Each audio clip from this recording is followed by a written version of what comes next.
जय हिंद। मनीष कश्यप बोल रहा हूँ और पीएमसीएच में जब मैं गया था, मेरे साथ क्या हुआ था, मैं उन सब चीज़ों पे बातचीत करने आया हूँ। बहुत सारे लोग बहुत प्रकार की बातें कर रहे हैं। बहुत सारे लोग बोल रहे हैं कि मनीष कश्यप वीडियो बना रहा था, मनीष कश्यप का मोबाइल छीन लिया गया, वीडियो डिलीट कराया गया। इन सारे बातों का खंडन करने नहीं आया हूँ। मैं बस पीएमसीएच में मैं गया था एक बच्ची के इलाज के लिए। वो बच्ची परेशान थी, गंभीर बीमारी से ग्रसित थी। सही समय पे इलाज नहीं होता तो वो बच्ची का जान भी नहीं बच पाता। 4 दिन से एडमिट थी। मैं गया, डॉक्टर से मिला, जूनियर डॉक्टर से। टेस्ट रिपोर्ट के लिए वो बोली। मैंने पूछा कितना देर में मिल जाएगा। उन्होंने बोला 48 घंटे से 72 घंटे तक लग जाता है। मैंने बोला कि अगर मैं लेके आ जाऊं तब इलाज होगा ना। मैं टेस्ट रिपोर्ट जो है 15-20 मिनट में व्यवस्था किया, लेके आया, दे दिया उनको। मैंने बोला क्या कि अब तो बीमारी समझ में आ जाएगी, अब तो इलाज कर सकती है ना बहन। मैंने इतना बोला, वो भड़क गई, बहन क्यों बोला आपने, डॉक्टर हूँ, डॉक्टर बोलिए। और उसके बाद से जो है कहा सुनी बातचीत हुई। मैं सुप्रिटेंडेंट के केबिन में गया, ऑफिस में गया। अंदर हालांकि सुप्रिटेंडेंट से नहीं मुलाकात हो पाई। बाहर मैं खड़ा था। एक साइड डिप्टी सुप्रिटेंडेंट का चैम्बर है, एक साइड सुप्रिटेंडेंट का चैम्बर है। मैं उस समय डिप्टी सुप्रिटेंडेंट से बातचीत कर रहा था वहाँ पे। जैसा कि वहाँ के गार्ड ने बताया कि ये डिप्टी सुप्रिटेंडेंट है, मैं उनसे बातचीत कर रहा था। मुझे नहीं पता कि सुप्रिटेंडेंट कौन है, डिप्टी सुप्रिटेंडेंट कौन है। नाम पता है, उनका चेहरा नहीं पता, क्योंकि इसके पहले मैं कभी उन लोगों से मिला नहीं। तो गार्ड ने बताया कि ये डिप्टी सुप्रिटेंडेंट है। मैं उनसे बातचीत कर रहा था। उन्होंने बोला क्या कि आप हमको समस्या बताते, जबकि मैं 15 मिनट पहले जाके वहाँ पे बोला था कि मुझे सुप्रिटेंडेंट या डिप्टी सुप्रिटेंडेंट से मिलाइए, मैं मरीज के बारे में बातचीत करना चाहता हूँ। लेकिन मुझसे जो है किसी ने, डिप्टी सुप्रिटेंडेंट या सुप्रिटेंडेंट से मुझे किसी ने मिलाया नहीं। सुप्रिटेंडेंट शायद से मेरे से मिलना नहीं चाहते थे। ये सारी चीजें घटना होने के पहले, मतलब कि डॉक्टर से बात होने से पहले, बहस होने से पहले मैं सुप्रिटेंडेंट के पास गया था। लेकिन मुझे किसी ने सुप्रिटेंडेंट से मिलाया नहीं। मैंने पर्ची भी दिया, नाम लिख के दिया, गार्ड को दिया। गार्ड से फिर 10 मिनट बाद बोला कि आपने पर्ची दिया है कि नहीं दिया है। गार्ड ने बोला दे दिया है, और फिर बोला कि वो मिलना चाहेंगे तब ना हम मिलाएंगे, हम कैसे मिला दें। गार्ड ने ये बात बोला और मैंने पर्ची लिख के दिया था। उसके बाद से सुप्रिटेंडेंट से नहीं मुलाकात हो पाई। उसके बाद से मैं टेस्ट रिपोर्ट लेके गया, डॉक्टर को दिया, और उसके बाद से जो है जूनियर डॉक्टर को, और ये सारी चीज़ें। उसके बाद से जो है 3 दिन मैं हॉस्पिटल में रहा। बहुत सारे डॉक्टरों ने भी मुझे फ़ोन किया। दिल्ली एम्स के डॉक्टर ने फ़ोन किया, मुंबई के डॉक्टरों ने फ़ोन किया मुझे, बिहार के बहुत सारे अधिकारियों ने फ़ोन किया, हाल चाल जाना। बहुत सारे नेताओं ने फ़ोन किया, हाल चाल जाना। लेकिन जिन नेताओं ने फ़ोन किया, जो विधायक या सांसद फ़ोन किए हैं या मिनिस्टर जो फ़ोन किए हैं, वो दूसरी पार्टी के थे, अपने पार्टी के कोई नहीं थे। बिहार से कोई नहीं था, यूपी से कुछ लोगों का फ़ोन आया, ये बात सही है। हालचाल उन लोगों ने जाना। झारखंड से भी कुछ लोगों का फ़ोन आया, हालचाल उन लोगों ने जाना। असम से भी कुछ लोगों का फ़ोन आया, कुछ नेताजी लोगों का फ़ोन आया, हालचाल जाना उन लोगों ने। बाकी और किसी का नहीं फ़ोन आया। मैं भारतीय जनता पार्टी का सक्रिय सदस्य या हूँ या नहीं हूँ तो पार्टी को पता है, वो तो पार्टी को पता है। मैं उस सब चीज़ों पे मैं जाना ही नहीं चाहता हूँ। मैंने पार्टी के लिए क्या किया, क्या नहीं किया, मैं ये सब सारी चीज़ें कुछ नहीं बताना चाहता हूँ, कुछ नहीं। पार्टी के लोगों ने क्या मुझसे भरोसा वादा दिलाया, क्या नहीं, ये सब चीज़ों पे जाना ही नहीं चाहता हूँ और इन सब चीज़ों पे बात भी नहीं करना चाहता हूँ। बहुत सारे मीडिया वाले इन सारे सवालों का जवाब मेरे से पूछना चाह रहे हैं। मैं जवाब क्या दूंगा? मैं अगर कुछ नहीं बोलूँगा तो लोग जो है कमेंट में गाली देंगे। मैं कुछ बोलूँगा तो ये हो गया कि मैं वो नेता टाइप का आदमी नहीं हूँ। अच्छे दिनों में जो है आपने मुझे सपने दिखाए और बुरे दिनों में मैं आपकी बुराई करूं, नहीं, मैं नहीं कर पाऊंगा किसी भी। ना मैं मनोज भैया के बारे में कुछ उल्टा सीधा बोलूंगा, ना मैं मंगल भैया के बारे में, मंगल पांडे जो स्वास्थ्य मंत्री है, मुझसे मत पूछिए ये सारे सवाल मत पूछिए मुझसे आप लोग। मैं क्लियर कर देना चाहता हूँ, मैं क्लियर कर देना चाहता हूँ। पहला चीज। दूसरा चीज, मैं निर्णय लूंगा, ये भी मैं क्लियर करना चाहता हूँ, और आप लोगों के साथ बैठ के निर्णय लूंगा भाई, आप लोगों के साथ। आप लोग जो बोलिएगा वो करूंगा मैं। लेकिन हाँ, मैं बैक में जाके जो है मेरे साथ क्या वादा हुआ था, क्या नहीं वादा हुआ था, कौन किसने क्या बोला था, क्या नहीं बोला था, कौन क्या बनाने के लिए बोला था, मैं उन सब चीजों पे चर्चा ही नहीं करूंगा, मैं नहीं बोलूंगा। हाँ, लेकिन निर्णय करूंगा, और निर्णय मनीष कश्यप इस बार जो है खुद नहीं करेगा, निर्णय आप लोगों के साथ बैठ के करेगा। आप लोग जो बोलिएगा वही कहूंगा, वही करूंगा, जो बोलिएगा वो। मैं नहीं चाहता कि 2, 4, 5, 7, 10 जूनियर डॉक्टरों पे कार्रवाई हो, मैं नहीं चाहता। मैं नहीं चाहता कि उनका भविष्य खराब हो, नहीं चाहता। क्लियर मैं कर देना चाहता हूँ। मैं डरता भी नहीं हूँ और डर भी नहीं है अब मेरे अंदर। अब डर किस बात की? अब किस बात की डर नहीं है। बस मैं ये चाहता हूँ कि स्वास्थ्य व्यवस्था बदल जाए, और अगर ये मेरा सोच है, अगर सही है तो साथ दीजिएगा लोग आप। अगर स्वास्थ्य व्यवस्था अगर बिहार का बदलना है, आज लोग मर रहे हैं। 2 लोग घायल थे सड़क पे, एक माँ और एक बेटा। माँ और बेटा दोनों घायल थे। तेजस्वी जी की गाड़ी जा रही थी, तेजस्वी जी ने एम्बुलेंस बुलाया, उसको दोनों को जो है गाड़ी एम्बुलेंस में भेजा। माँ का देहांत हो गया, बेटा का इलाज जो है एनएमसीएच में चला। माँ का डेड बॉडी नहीं मिल रहा है एनएमसीएच से, अभी ये खबर आया है। उस जरा सोचिए उस बेटे पे क्या गुजर रही होगी। अभी ये खबर आया है कि वो बेटा अपने माँ का डेड बॉडी ढूंढ रहा है। सोचिए कितना लचर व्यवस्था है। बेटा जो है माँ का डेड बॉडी ढूंढ रहा है। ये देखिए, ये न्यूज है, न्यूज फॉर नेशन का न्यूज है, ये देख सकते हैं। मैं नहीं कह रहा हूं, ये एक न्यूज चैनल कह रहा है कि तेजस्वी ने जिस महिला को किया था अस्पताल रवाना, उसकी लाश हो गई गायब, परिजन को मिल रहा है जवाब, जाओ जिससे बोलना है बोल देना। यही स्थिति है। अस्पताल में जाते हैं, चूहा पैर कुतर देता है। अस्पताल में जाते हैं, आंख चूहा खा जाता है। जब चूहा से सुरक्षा जो है सरकार नहीं कर पा रही है, चूहा से सुरक्षा जो है हमारी सरकार हमारी नहीं कर पा रही है अस्पताल में, तो और क्या सुरक्षा कर पाएगी। सिर्फ बहुत सारे लोग बोल रहे हैं निष्पक्ष जांच हो, ये सारी चीजें। जब मेरी मजबूरी भी समझिए, मेरा धर्म संकट भी समझिए।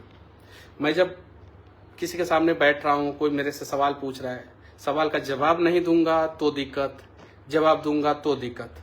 मैं अपने सारे दोस्तों से, मीडिया भाई बंधुओं से मैं विनती करना चाहता हूँ, हम लोग को फ्लैशबैक में नहीं जाना है।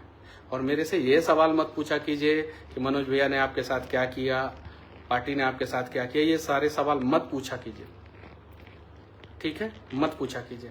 मैं निर्णय लूंगा, आप लोगों के साथ बैठ के निर्णय लूंगा, जो आप लोग बोलेंगे वही निर्णय लूंगा, वैसे ही निर्णय लूंगा। लेकिन हाँ, ये जरूर कहता हूं कि बिहार का स्वास्थ्य व्यवस्था जो है पूरी तरीके से चरमरा गया है, और इसीलिए भारत में जितने राज्य हैं उसमें से सबसे पीछे जो है बिहार का स्वास्थ्य व्यवस्था, सबसे पीछे। एक समय पीएमसीएच देश में नंबर 1 हुआ करता था। 1959, 60, 61, 62, 63, 65 इन समय जो है देश का नंबर 1 हुआ करता था पीएमसीएच। यूरोलॉजी डिपार्टमेंट जो है वो शायद से पीएमसीएच में पूरे भारत में सबसे पहले आया था, और कोई एक सर्जरी जो है पीएमसीएच में सबसे पहले आया था।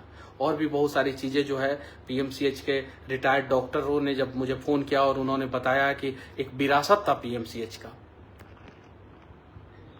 और उसके बाद से पीएमसीएच की ये स्थिति हो गई, ऐसी स्थिति हो गई।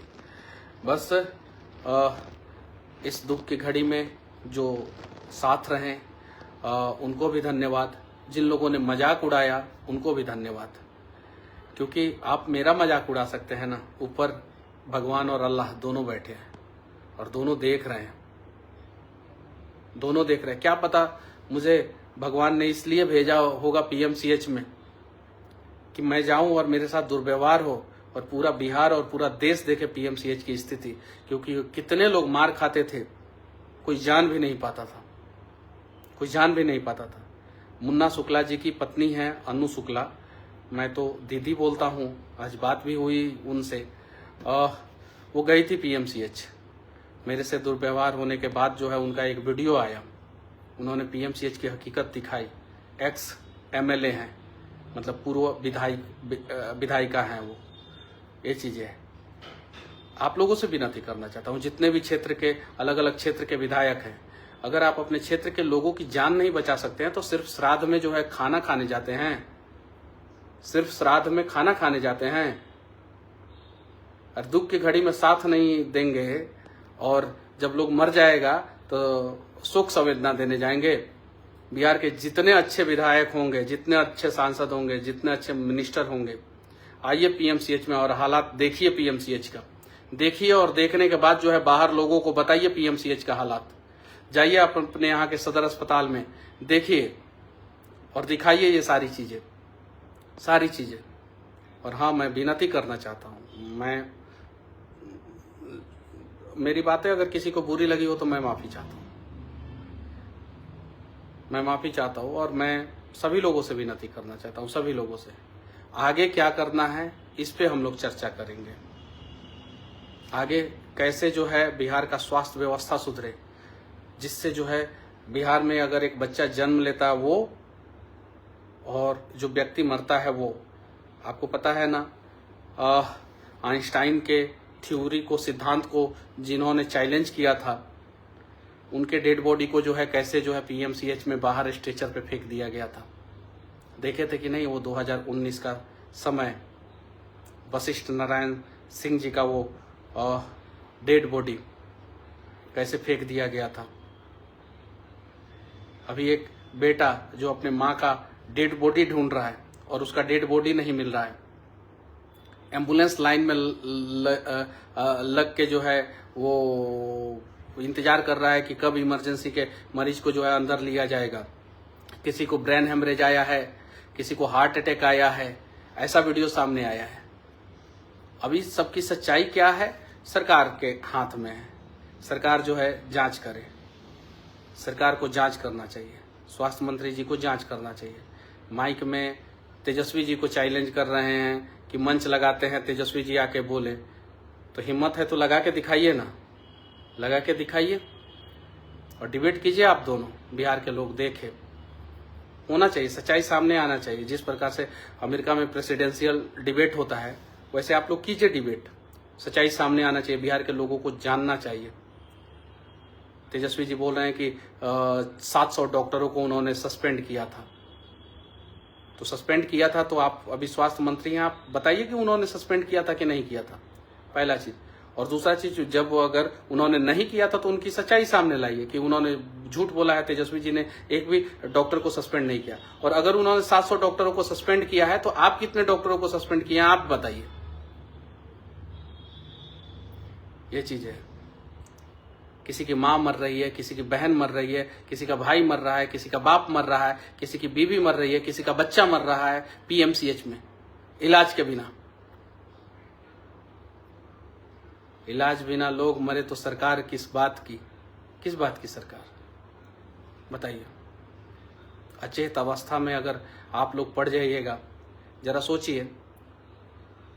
ऐसा कहा जाता है अपने देश में कि नारी जो है अपने माथे से जो है पल्लू नहीं उतारती, अपने माथे से पल्लू नहीं उतारती। और एक महिला जो है, दलित महिला, दलितों के विकास की बात करते हैं ना आप लोग, दलितों के रहनुमा बनते हैं, एक दलित महिला, जिस प्रकार से आप लोग जो है कास्ट और कैटेगरी में सबको बांट दिया है, तो उसीलिए मैं बोल रहा हूँ, एक दलित महिला की पिटाई होती है पीएमसीएच में इलाज के लिए दलित महिला की पिटाई होती है पीएमसीएच में। और वो महिला अपनी साड़ी हटा के जो है पीछे पूरा पीठ दिखा रही है। शर्म आनी चाहिए हम लोगों को, पूरा पीठ दिखा रही है कि देखिए कैसे लाठी से मारा गया है। मैं अपना दर्द एक सेकंड के लिए भूल जाऊंगा, लेकिन उस महिला का दर्द जो है अगर हम भूल गए तो समझिए कि हिजड़ा है। अगर उस महिला का दर्द भूल गए तो उस महिला को कौन इंसाफ दिलाएगा? वो दलित महिला किस नेता के पास जाए? दलित नेता के पास जाए, या पिछड़ा समाज के नेता के पास जाए, या स्वर्ण समाज के नेता के पास जाए, या बिहार का कोई ऐसा नेता है जो लोगों का दुख और दर्द समझता है उसके पास जाए, स्वास्थ्य मंत्री के पास जाए, मुख्यमंत्री के पास जाए, किसके पास जाए? वो दलित महिला, बताइए। उसका पूरा पीठ जो है वो उस पे जो है दाग दिख रहा था, इतनी पिटाई की गई थी। उसके पहले एक युवक की पिटाई की जा रही है, उसकी माँ जो है अपने बच्चे को जो है गोद में लेके ऐसे सर लेके जो है बचा रही है और उसको लगातार मारा जा रहा है, मारा जा रहा है, मारा जा रहा है, मारा जा रहा है। ऐसा मुझसे कुछ लोगों ने कहा, पीएमसीएच के ही कुछ लोग मुझसे मिलने आए थे, तो उन लोगों ने कहा कि मनीष भैया रोज 100 लोगों को पीटा जाता है, कम से कम 100 लोगों को पीटा जाता है, 100 लोगों को। और डंडा चलाना तो आम बात है, हर सेकंड डंडा चलता है, कभी कहीं कभी कहीं कभी कहीं कभी कहीं डंडा चलते ही रहता है, चलते ही रहता है। मेरे साथ हुआ, मेरे से पहले जो है जनता जंक्शन के जो है वो पत्रकार मेरे मित्र प्रशांत राय जी के साथ ऐसा ही हुआ। प्रशांत राय जी ने बताया कि एक दरोगा के साथ किस प्रकार से मिसबिहेव हुआ। उसके बाद से जो है उसके पहले जो है एक डीएसपी के परिवार के साथ जो है किस प्रकार से पीएमसीएच में हुआ था।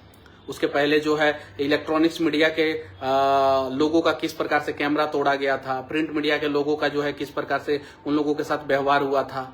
ये सारी सच्चाई सामने है। कुछ लोगों ने बोला कि फलाना पार्टी के नेता को जो है यहाँ पे पीटा गया, चिलाना पार्टी के नेता को पीटा गया।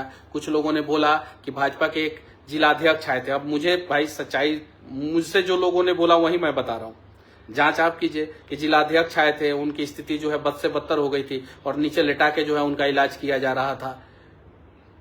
ये सारी चीजें हैं, ये सारी सच्चाई है। अब इस पे जांच किया जाए, पीएमसीएच की सच्चाई सामने लाया जाए, क्योंकि अगर आप एशिया का सबसे बड़ा अस्पताल बनाने की बात कर रहे हैं तो अस्पताल में सिर्फ पोस्टमार्टम होगा कि इलाज होगा, ये भी बात बताइए। मुझे नहीं लगता कि इलाज के मामले में एशिया का सबसे बड़ा अस्पताल पीएमसीएच जो है वर्तमान समय में है, लेकिन हाँ मैं ये जरूर कह सकता हूं कि दुनिया का सबसे बड़ा अस्पताल पोस्टमार्टम के मामले में जो है पीएमसीएच है। सबसे ज्यादा पोस्टमार्टम जो है पीएमसीएच से होता है। एक बार जो है पोस्टमार्टम का डेटा सार्वजनिक कर दिया जाए, सिर्फ पोस्टमार्टम का डेटा सार्वजनिक किया जाए कि किस दिन कितना पोस्टमार्टम हुआ, और लोगों से पूछा जाए कि आप पोस्टमार्टम के लिए आपको घूस देना पड़ता है। जब इंसान मर जाता है उसको भी जो है बिहार में घूस देना पड़ता है। ये मैं 3 साल पहले ये बात बोला था और आज वो सच्चाई जो है मुझे पीएमसीएच में दिखाई दे रही है। मैं आप लोगों से बोलना चाहता हूँ, आप लोगों से पूछना चाहता हूँ, किसी दिन पीएमसीएच के बेड पे आपकी माँ हो, आपका भाई हो, आपकी बहन हो, आपका परिवार का कोई सदस्य हो, आपका पिता हो, आपका बच्चा हो या आप हो, और उस समय जो है इलाज बिना जो है अगर कुछ अनहोनी हो जाए आपके साथ, क्या करेंगे उस समय? उस समय रोने से जो है आपके परिवार का कोई सदस्य वापस आ जाएगा? उस समय किसी नेता मंत्री को फोन लगाने से जो है कोई परिवार का सदस्य वापस आ जाएगा? और पीएमसीएच का मतलब है कि बिहार का सबसे बड़ा अस्पताल, एशिया का सबसे बड़ा अस्पताल। पीएमसीएच का मतलब है कि इसी से जो है बिहार का सारा सदर अस्पताल कनेक्टेड है, यानी आपके जिला में जितना भी अस्पताल है वो सारा जो है उसका हेड जो है पीएमसीएच है। मुजफ्फरपुर में अगर कोई अस्पताल है वहां से रेफर होता है लोग पीएमसीएच में। बेतिया में कोई अस्पताल है वहां से लोग रेफर होता है पीएमसीएच में। मधेपुरा में बिल्डिंग खड़ा हो गया है, इलाज है ही नहीं, इलाज है तो सही इलाज नहीं है, और वहां से अगर कोई मरीज रेफर होता है तो पीएमसीएच में। पूर्णिया से कोई मरीज रेफर होता है तो पीएमसीएच में। किशनगंज से कोई मरीज रेफर होता है तो पीएमसीएच में। बक्सर से कोई मरीज रेफर होता है तो पीएमसीएच में। नवादा से कोई मरीज रेफर होता है तो पीएमसीएच में। जरा सोचिए, और पीएमसीएच की अगर ये स्थिति होगी तो नीचे के सदर अस्पतालों की स्थिति क्या होगी? सुपरिटेंडेंट पे क्या कार्रवाई हुआ, डिप्टी सुपरिटेंडेंट पे क्या कार्रवाई हुआ? अगर उनके चैम्बर के पास जो है मेरे साथ इस प्रकार से हुआ, उनके चैम्बर, एक साइड डिप्टी सुपरिटेंडेंट का चैम्बर, एक साइड सुपरिटेंडेंट का चैम्बर, अगर उनके चैम्बर के पास जो है इस प्रकार का व्यवहार हुआ तो उन लोगों पे क्या कार्रवाई हुआ? जो भी हुआ मेरे साथ, जो भी शुरू से लेकर अंत तक, पीएमसीएच में हर जगह सीसीटीवी लगा हुआ रहता है, उसका सारा जो है वीडियो जो है फुटेज जो है सार्वजनिक किया जाए। मुझे जान से मारने के लिए जो है ये लोग बोल रहे थे, बंधक बना के रखे थे। 3 घंटे तक मैं इन लोगों के चंगुल में था। वीडियो बना रहे थे, पीट रहे थे, वीडियो बना रहे थे, पीट रहे थे, वीडियो बना रहे थे, कह रहे थे कि इनका वीडियो वायरल है, इसका वीडियो वायरल किया जाएगा, गंदी गंदी गालियां दे रहे थे। मैं वो सारी चीज़ें भूल जाऊंगा। मैं किसी जूनियर डॉक्टर के ऊपर को जो है कार्रवाई की मांग नहीं करूंगा, लेकिन मैं चाहता हूं कि पीएमसीएच का हालात सुधरे, और हालात सुधारने के लिए जो है स्वास्थ्य मंत्री जी कौन सा कमेटी बनाए हैं, क्या बनाए हैं, ये सारी चीज़ें जो है बिहार की जनता को बताएं। और नहीं तो हो सके तो बहुत साधारण सा है, मेरे ऊपर तो बहुत सारा केस मुकदमा है, कोई भी केस खुलवा के मुझे जेल में डाल दीजिए, बहुत आसान है। इससे आसान कुछ नहीं हो सकता। मनीष कश्यप अंदर जाएगा, चुप हो जाएगा, इससे आसान कोई तरीका नहीं है। अगर आपको लगता है कि मनीष कश्यप को जेल डाल देने से जो है आपके समस्या का समाधान हो जाएगा, डलवा दीजिए मुझे जेल। नहीं तो मैं आपसे हाथ जोड़ के विनती करना चाहता हूँ, हाथ जोड़ के विनती करना चाहता हूँ कि इस समस्या का समाधान कीजिए। इस समस्या का समाधान लोगों को चाहिए, क्योंकि लोग मर रहे हैं, ये बात सही है। और दूसरे राज्य के लोग जो है बिहार का मजाक उड़ाते हैं जब उनके अस्पतालों में जो है बिहारियों की संख्या बढ़ जाती है। तो चाहे वो दिल्ली हो, चाहे मुंबई का टाटा मेमोरियल अस्पताल हो, चाहे CMS जो भेल्लोर में है वहाँ पे बिहार के लोग जाते हों, या कोलकाता के अस्पताल में बिहार के लोग जाते हों, या रांची रिम्स में जाते हों, या लखनऊ PGI में जाते हों, या चंडीगढ़ PGI में जाते हों, वहाँ पे जब डॉक्टर, गार्ड, बहुत सारी चीज़ें जब पता चलता है कि बिहार का है तो जल्दी तो उनको बेड नहीं मिलता है, और बेड मिलता है बड़ी मुश्किल से, तो ठीक से इलाज नहीं होता। और ठीक से अगर इलाज होता है तो उस अस्पताल के लोग भी कहते हैं कि बिहारियों की वजह से जो है अस्पताल पे जो है लोड पड़ा है। तो फिर बिहार में जब सबसे बड़ा सदर अस्पताल बना रहे हैं तो बनाइए, अच्छा व्यवस्था कीजिए, तो लोग कहेंगे कि अच्छे स्वास्थ्य मंत्री हैं। और नहीं तो सिर्फ पोस्टमार्टम कराने के लिए अस्पताल बनाया जा रहा है तो ठीक है। अब राम के नाम पे कब तक राम भरोसे बिहार को छोड़ के रखेंगे? मैं आप लोगों से पूछना चाहता हूँ, आप लोग बताइए मुझे क्या करना चाहिए? आप लोग बताइए मुझे अब क्या करना चाहिए? निर्णय लूँगा, 1 हफ्ते के अंदर निर्णय लूँगा, घूम के लोगों से पूछूंगा, गलतियाँ हुई होगी तो माफ़ी मांगूंगा, और आप लोग जो बोलेंगे वही करूँगा। वही जब मेरे जैसे लोग के साथ जब मैं 1 हफ्ते का समय दे रहा हूँ, PMCH के ऊपर क्या कार्रवाई होता है, वहाँ के व्यवस्था के ऊपर क्या कार्रवाई होता है, मैं 1 हफ्ते का समय देता हूँ। बाकी आप लोगों से मैं मिलूँगा, 1 हफ्ते के अंदर मैं पूरी तरीके से स्वस्थ भी हो जाऊँगा, और मैं मिलूँगा आप लोगों से। आप लोग जो बोलेंगे वही करूँगा। और मैं वीडियो के आखिरी में ये बात कह देना चाहता हूँ, आलोचक हो या सपोर्टर, मैं सबसे कहना चाहता हूँ और सबके लिए कहना चाहता हूँ, भगवान कभी भी आप लोगों को PMCH जाने का मौका ना दें। कभी भी जो मेरी आलोचना कर रहे हैं उनके भी परिवार वाले जो है कभी बीमार होकर PMCH में ना जाए, उनके भी परिवार वाले कभी भी। यह मेरा दिल का आवाज़ है। मैं चाहता हूँ कि जो मुझे गंदी गंदी गालियाँ लिख रहे हैं उनके भी परिवार वाले कभी भी जो है बीमार होकर PMCH में ना जाए। और जो मेरे शुभचिंतक हैं, जो मेरे समर्थक हैं, मैं उनके लिए भी भगवान से प्रार्थना करूंगा कि उनके भी परिवार वाले कभी जो है PMCH ना जाए। और अगर आपके पास दुनिया में कहीं भी इकलौता ऑप्शन भी होना, एक भी ऑप्शन होना, तो आप PMCH में अपना इलाज कराने मत जाइए। स्थिति बहुत खराब है वहाँ का, बद से बदतर है, हालात बहुत खराब है। अगर इलाज सही से नहीं होगा, आप जो है अगर कुछ बोलेंगे तो आपकी पिटाई भी हो सकती है। इलाज कराने जाएंगे किसी और बीमारी का, हो के आएगा कोई और बीमारी। आप अभी PMCH में मत जाइए अगर आप अपने परिवार वालों से, अपने परिजनों से जो है अगर प्रेम करते हैं तो। जय हिंद, जय बिहार।